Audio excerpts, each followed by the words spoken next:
Welcome to the Good Art Friends, where good friends discuss good art. Jonathan, my good friend, how are you doing this evening? I am great. It's the Monday after the Super Bowl, which, I've noticed this year we're actually just ignoring the whole discourse of how today should be a holiday. I haven't seen it once. Is that just people being sick of Kansas City? I don't know. It was an interesting game. I know that there's probably listeners on different sides of the aisle here. But my goodness, it's been a long time since I've seen a Super Bowl performance like that one. And I was enjoying the fact that it was 39 years ago that another NFC team had a very dominating performance in the same venue. I got nothing. Why do it? Was the Bears Shuffling Crew. Oh, yeah. In 86. Yes. So, resident Bears fan, hopeful that we go back. Yeah. Maybe a few more trades with the Panthers. Yeah. I'm just a bandwagon football fan. If either the Carolina Panthers are good at the pro level or NC State is good at the college level, neither of which was the case. So I have not watched a minute of football since I think November. It's going to be a long time until it's the case again. It's going to be a minute. So yeah, we got some news for this episode, which I'm excited. We are now a part of the Neurodivergent Podcast Collective. I'm pressing the button with the air horns right now. That's not what an air horn sounds like. I don't know what I was going for there. That really got away from me. But yeah, I'm excited. So we're going to be part of other, a network of other shows, either about or by neurodivergent. And I should say, we are not neurodivergent experts. No. But we are experts about ourselves, and we are neurodivergent. So that's kind of the angle there, I suppose.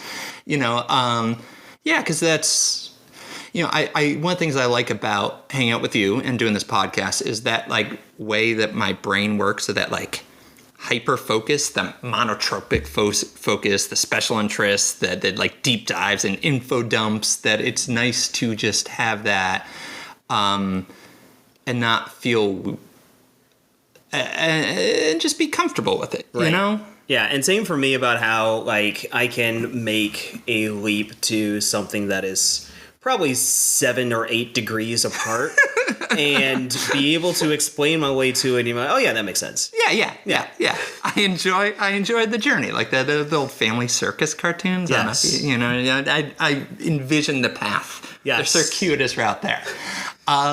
So it's, maybe we'll start talking a little bit more about our personal experiences, but the format of the show is the same. Just, those things that our brains just kind of glom onto. It gives us a space to celebrate them without reservation, which is wonderful. I spent about 15 minutes explaining Canadian football to my friends yesterday because I only had one person that I could make a joke about the fact that Patrick Mahomes was doing his best Zach Collaros impression.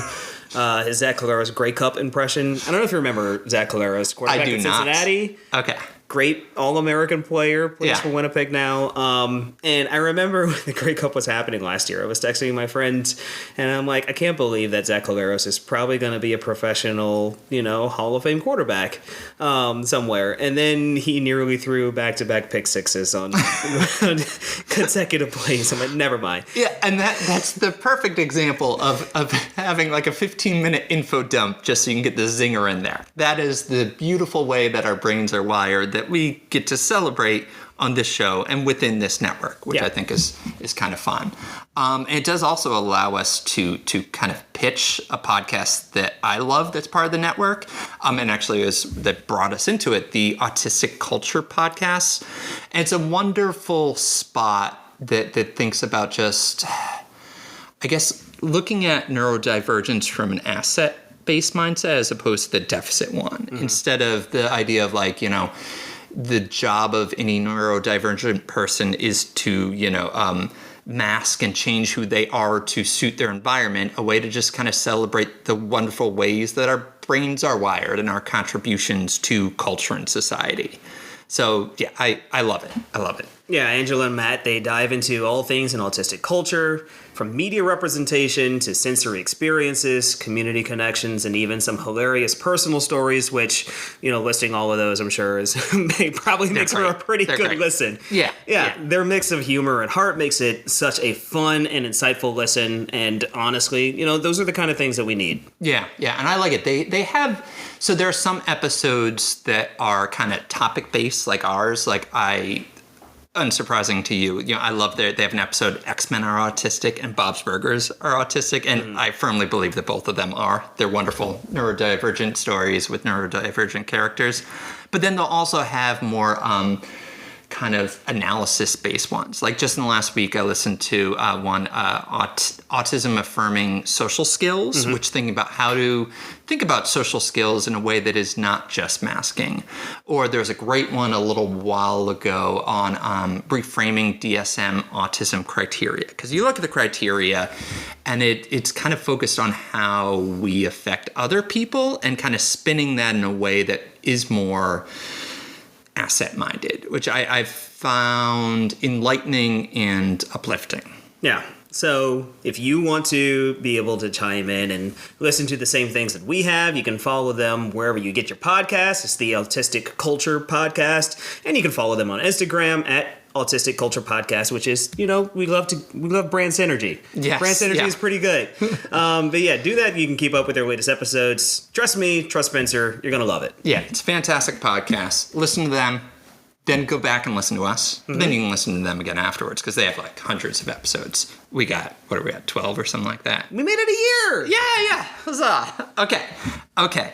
Now, speaking of our topics, I should say, we lied, we fibbed, we deceived. Not intentionally. No. This is gonna be a few Hail Marys. Yeah. So we said at the end of last episode that we're going to be covering Love Hurts this episode. But I will say, and part of like what we talked about with this podcast is we want this to be a celebration of things that we love. Yes.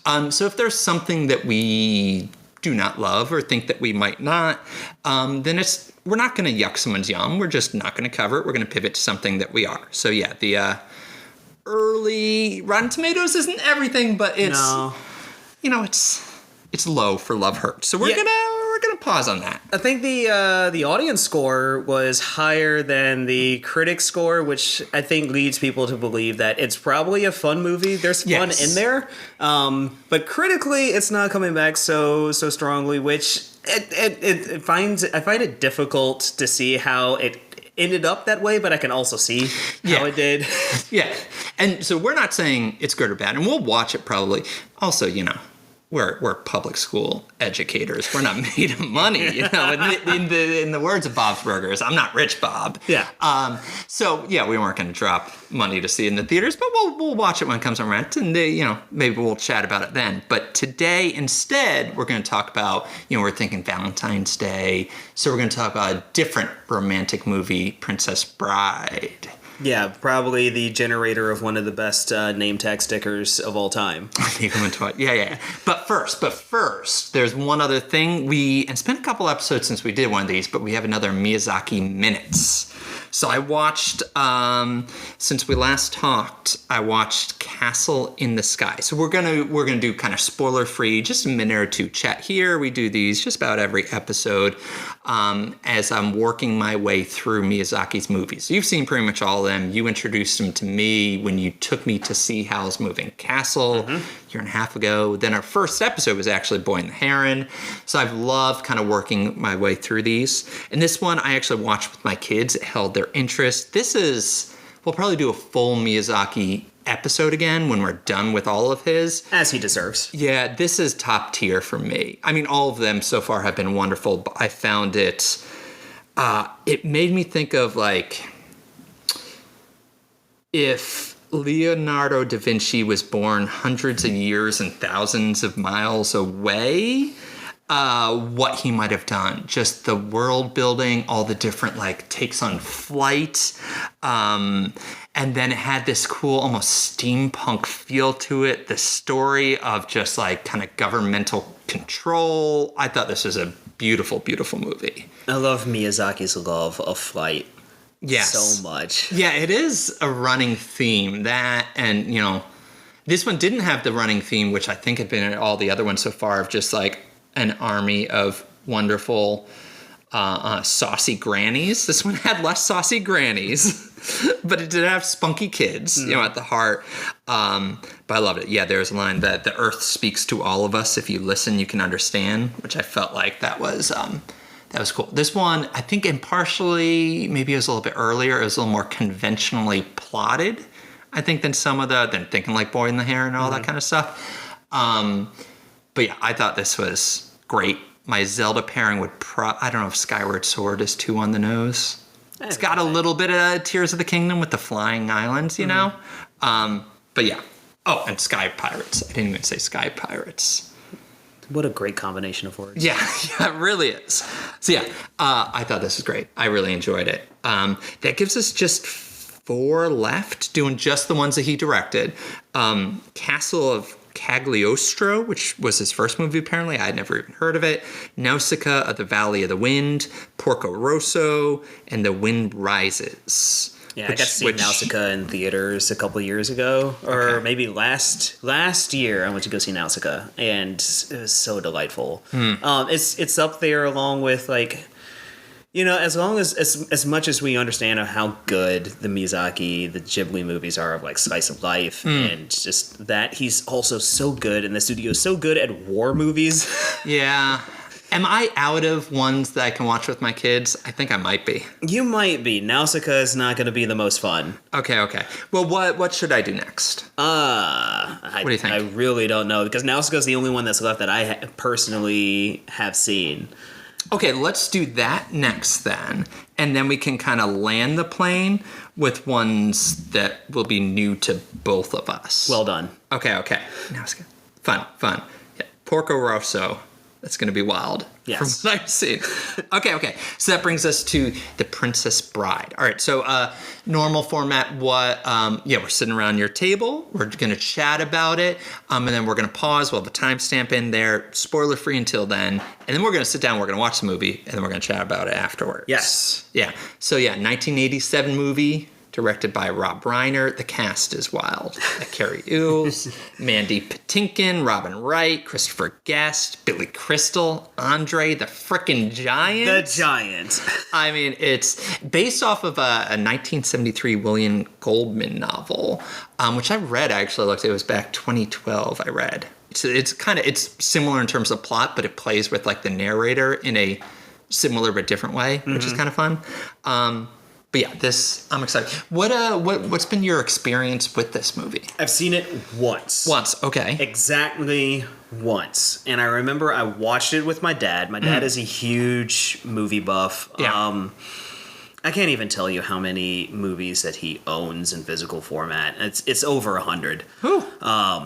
But yeah, I mean, I used to spend a lot of time when I lived at home, spend time watching movies with my dad, and he picked out The Princess Bride to watch one time because it was a classic, and it was so much fun. Now, did you have a sense, because I'm having trouble like untangling my memory of actually watching this movie with just all the different catchphrases and clips just in the general air, Did you have a sense, do you recall whether you had a sense of the movie and, Inigo Montoya and Inconceivable and ROUSs and all those things before you watched it, or did you come in somewhat blind? I came in really blind. Okay.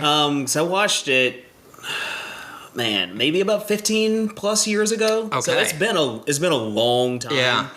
That the internet was large at that time, but it's just like, it was mainly GIFs and memes at that point. It wasn't really more extensive format of jokes where we get like long form video stuff. So it's just like, I knew of it. I knew of my friends that would make the jokes about the movie, but I had no context until I watched it. So yeah, it'll basically be like me watching it for the first time again, which is going to be very fun. Yeah, it's been a while. Ashley, so my wife hadn't seen it, I think, until we got together. So I know I watched it with her probably a decade or so ago. But I don't think I've actually watched it start to finish since then. Just from time to time, though, it'll pop up on YouTube like a scene, and I just have to watch, the great, Not Really Left-Handed or some of those kind of pieces there. All right, any other thoughts or questions or comments before we pause, eat some pizza, watch the movie? It's so funny to me now that I watched Robin Hood Men in Tights last year. Brooks. And Brilliant. after that movie, with me watching Carrie Ellis in there, the only way I see him is that every time I see him, I think, but he's also the villain, not the villain. He's the antagonist in Twister. Never forget that. And it's so weird for me when I look Things back. recent too. Yeah. Yeah, I think you checked out on Stranger I Things. checked right? out Yeah, after like season 2. I don't know if he was in in season yeah. 3. Yeah. But yeah, it's just like Carrie Elwes. Yeah, he's a great actor. Also, he's the antagonist in Twister. Did you know that? Yeah, we might pull up his IMDb for the second half because he's had a fascinating career. Yeah. Yeah.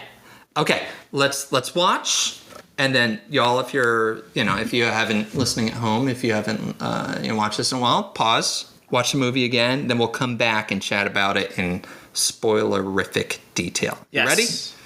All right, let's do this. All right, Jonathan, since the invention of the podcast, there have been 5 of them rated as the most pure. This one leaves them all behind. Part 2 of The Princess Bride, what do you think? I thought it was great, and also I guess that puts Left on Base as one of the other 2 of the perfect 5. Yeah, we got 2 of the top 5. What are the odds? Oh, it was so much fun. I'm really I just put in my my Letterboxd review, and it was mainly just leading of, do you remember when kids' movies were paced like this? Oh man, a tight 90 minutes. It was propulsive. Yeah. Yeah, it was. I mean, it was wild. I loved it. I know you picked up the remote, and we double checked the timestamp of 15 minutes in, and we got the first of the 3 fights. Yes. It's just like, we know that these kids have a short attention span, and we know that we need to hook them into the movie, which also is a good note for all movies. Yeah. I personally, I know I don't know if we've had this conversation on the podcast. A lot of times, and I get 20 minutes into the movie, I've made up my mind on whether I like it or not. Yeah, 20 minutes here, you're already at like Dread Pirate Roberts. Yes, Yeah. 20 minutes, we already know what's going on. There's we know no the turning backstory. back. Yeah, and now Yeah. it's just the steady climb to the climax, and we get there, and it's great. Oh my gosh. Yeah. So good. It was, I mean, it's been a while since I've, as I mentioned, watched this kind of start to finish, but man, it is such a engaging and amusing and entertaining movie. Mm-hmm. Like the action's great. The dialogue is so witty and so stylized in this like straight from a fairy tale thing, Yes. true love. Marriage. It's got it all. Love and marriage. Oh, yeah. I mean, just the fact that there was just a perfectly placed beam to backflip from in the fight with Inigo. Olympic-esque, yes. That and Andre the Giant just being delightful. I mean, I love the fact that, with him being such a great star in the ring, that he was just able to just bring the same amount of charisma that he has as a pro wrestler to have the same presence on the screen, and that was great. Yeah, it is, and it's a wonderfully silly movie, give me the gate key. What gate key? Fezzik ripped his arms off. Oh, you mean this gate key? Yeah. And all those kind of things without it ever like taking you out of the movie. Mm-hmm. It all just feels of a piece. Yeah, similarly, skipping to the end here, but just like the torture machine that I'm going to take 1 year off your life, or I'm going to take 50 years off your life. I'm like, that can't actually be what's happening. And yet it does, because it's a fairy tale. Yes, it's beautiful. With names like Princess Buttercup, Prince Humperdinck, Miracle Max. Just, everything. Played by Billy Crystal. Yes, beautifully. Oh, yeah, it was. So what is your favorite set piece? What is your favorite portion of the movie? I honestly think my favorite set piece, and you bring it up, is the entire sequence in the fire swamp. For this reason, we have come so far in technology that like we can just build sets and green screen everything. Yeah. But just watching that, it just reminded me of how visceral it was to watch movies of this sort. Whether it's like, you know, you can go all the way into a rated R horror movie, or just like to a kids movie just like this, or The Goonies, or something that has like a very elaborate set that they took the time, they built it out. Yeah. And you can tell that this is a real space that people are moving through. Yeah. And I feel as if that is something that we have abandoned and turned a blind eye to as recent movies have been made. Marvel, I'm looking at you a little bit. Also, I remember last year I went to go see ISS. Yeah, you had mentioned that. And there were some spots where it was very clearly a set on a soundstage, and it wasn't lit the best because you could tell it was a set on a soundstage. Yeah. Being here is like, oh yeah, they're actually in a fire swamp. Yes. And I remember when that started, when that scene came around, I was telling you, like, oh man, when I was a kid, the ROUSs, the rodents of unusual size, just horrified me. And then they popped on screen with those practical effects, and I was like, oh, I didn't need the past tense. They still horrify me. I'm not sleeping tonight. Yeah, no, and it's just like a rodent of unusual size. It's literally Carrie Elwes size. Oh, yeah, that part's great. And also, with that being said, this reminds me that this is a movie from, 1987, to which we've come full circle to the beginning of the podcast, to where Chicago was the epicenter of the world. Yeah. Little Fridge Perry poster up there, Cubs pennant, kids in a Walter Payton jersey. Uh-huh. Yes. Yeah.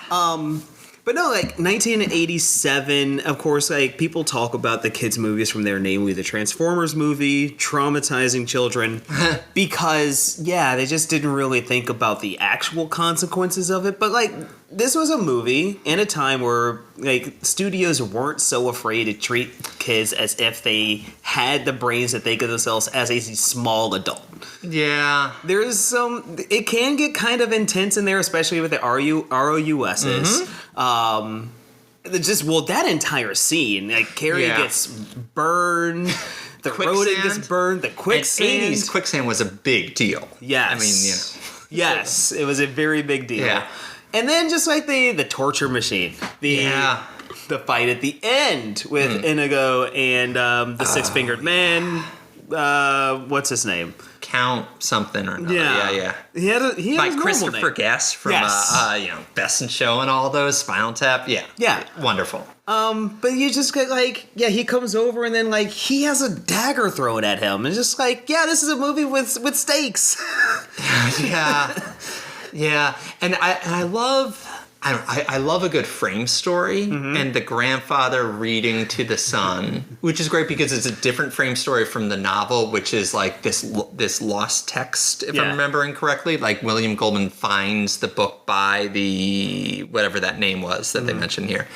But the frame story is great, and how they kind of pull it out from time to time and have this joke as the son is, or grandson, I should say, gradually getting sucked into the story and also gradually connecting with the grandfather. That was wonderful. I love that. And it was so funny to me because the entire time I was watching this, I'm like, I know this face. Is it Columbo? No, it's Fred Savage. Oh yeah. I know. And it's just like, wow, this is crazy. Yeah. Wonder Years. He must have already been doing Wonder Years at that point when they filmed it. Yeah. He was young. But yeah. Is this a kissing book? And when I was your age, we used to call television books or something like that. Yeah, that's because it's the dialogue. It's almost Tolkien-esque in that. Well, it's fairy tale dialogue. That's not. They give these wonderful lines that people wouldn't say in real life. I am an Inigo Montoya. You killed my father, prepare to die. Yes. You and I are men of action. Lies do not become us. I did love that. Yeah. But then that's just kind of grounded in the very uber realistic conversation between this kid and his grandfather who he's kind of annoyed by. Yes. You know, that just sets it up so wonderfully. But it's just like, I love the conversation happening over the story happening of how, like, I told you that she wouldn't marry Prince Humperdinck. Yes. It's like, yeah, you're right, now shut up. I do find one of the fascinating things about, like, kind of interacting with stories I haven't interacted with in a while is my perspective changes. Like, now watching this, I'm like, oh yeah, I feel like the grandfather. And it's like with my kids, you know, it changes a bit. Yeah. It changes a bit. It's like, I'm trying to tell you the story. Are you going to listen or not? Yes. I've been there. I've been there. So yeah, what, you want to do a solid 30 minutes on Carrie? How do you pronounce the last name? I've been saying Elvis. Elvis, his hair or his mustache? Yeah, honestly, no. Like at the His beginning, little ponytail. the beginning of the movie, and I did the entire same thing when I watched Trap last year, which was, I think, my final movie I watched in 2024. Yeah. I immediately texted one of my friends, and I was just like, Carrie Elwes feet bangs. And I'm like, we're already off to a good start here. Gosh, it was so much fun. Oh, I also, just thinking of Carrie Elwes, I love the showdown between him and Buttercup where he's saying, like, I'm mad at you because he doesn't know the full story. Yes. And she shoves him down the hill, and he starts tumbling for minutes, and then she throws herself down and starts tumbling too. Yes. Oh yeah, the As You Wish. That was wonderful. And it's just like, I love it because, like, the jokes in this movie work on literally every level. Yeah. Yeah, and there's some just like, you know, you mentioned Robin Hood Men in Tights earlier, but there's some Mel Brooks-esque kind of gags. Yes. Like when they're in the pit of despair and that, I don't know what his title would be. I haven't run through HR, but that like Igor-esque kind of guy, and he starts with the pit of despair, and then he goes, excuse me, and he just has a normal voice. Yeah, like that is such a great. But at the same time, then they have these bangers of lines like, life is pain, anyone who tells you differently is selling you something. That's like, oh, I'm going to remember that. Yeah. And it's, the dialogue is perfectly balanced between the silly and the profound, the dark and the sweet, you know? I love it. The scene where they're trying to get through and nobody's moving out of their way, and Fezzik just yells at everybody to move, and they just part. Inigo and Fezzik, their relationship is wonderful. Yeah. Fezzik took great care to rehabilitate his inebriated friend. Yes, dumping it. The hot water, cold water. Oh, yeah. Who's your favorite character? Fezzik. Yeah, Andre. He's so lovable. I love the fact that they set him up early because, like, he's just this big tall man. Your initial impression is he's just a buffoon, but he is great with the rhymes. And you know, he's actually, like, he's a kind person. It's just like, how am I supposed to fight and say, oh, my way is not very sportsmanlike, when he's been told to hide behind a boulder and just kill him with a rock? And he's just like, yeah, we'll just fight. Yeah. This is how we're gonna do it. But he was too used to fighting like 10 men at once. Yeah, that was what brought him down. Yeah, he's wonderful. There's so great. The Six Fingered Man by Christopher Guest is a fantastic performance. Yes. You know, when he's down in the pit of despair and he's like, remember, this is for posterity. And he has this just very, like, almost oddly gentle delivery. Yeah. But the malice behind it, it's a wonderful performance. How did this make you feel? Yes. Remember, this is for posterity. Yeah. That was a great movie. I'm glad. This was a good pivot. Anything else on your mind for this one? I don't know. I mean, I'm really happy to have had the framing to watch this again as an older adult.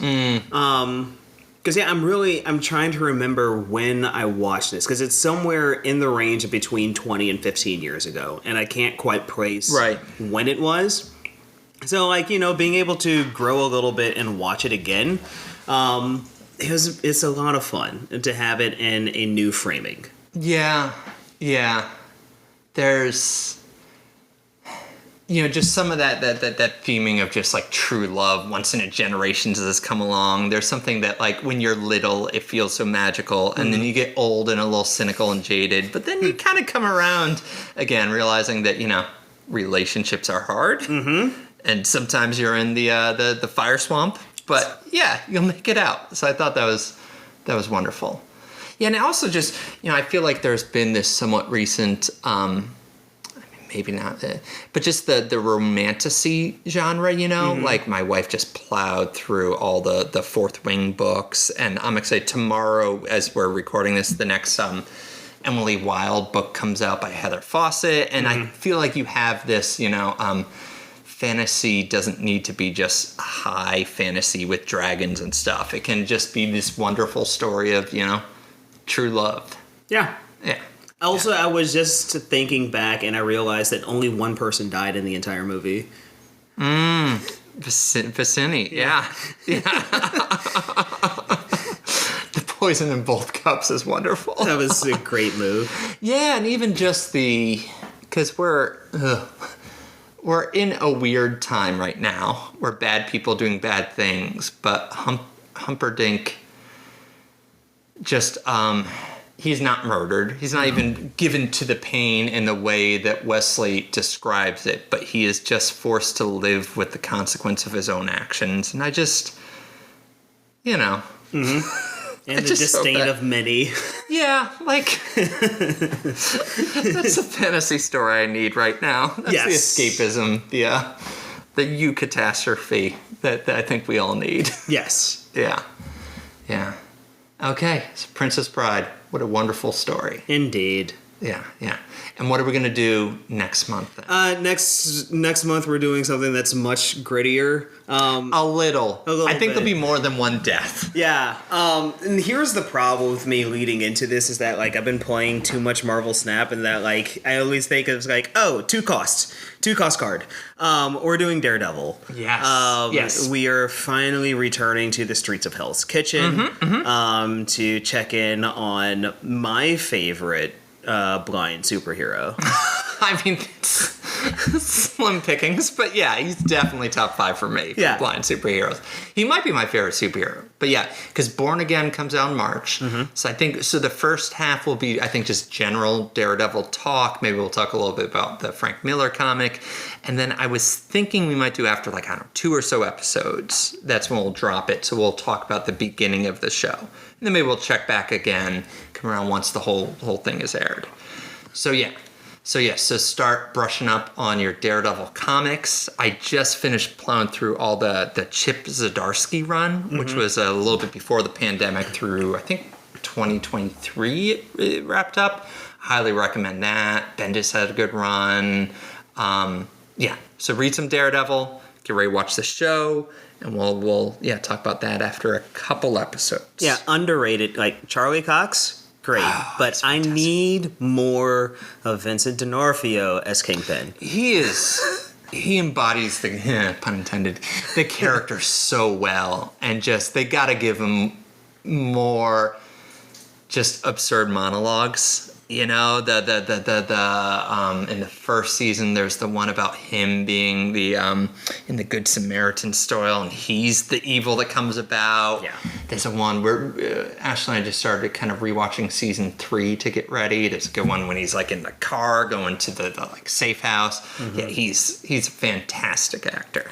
And, like, it's fun watching this in live action because, like, you can only make him so big. Yeah. In a live action thing, because like, if you've ever read, and we're gonna do this next episode, but like, Kingpin is the size of my kitchen. Yeah. So get the fridge poster for Kingpin. Yeah. I love him as a villain. Yeah, I really do. He's great. We got Bullseye, played by the dude from Heart of Dixie. Yeah. I'm excited for some Daredevil talk. All right. Jonathan, my good friend, it was a pleasure talking to you about good art once again. You seem a decent fellow. I hate to kill you. And yeah, listeners, we'll catch you next time. Bye, everybody.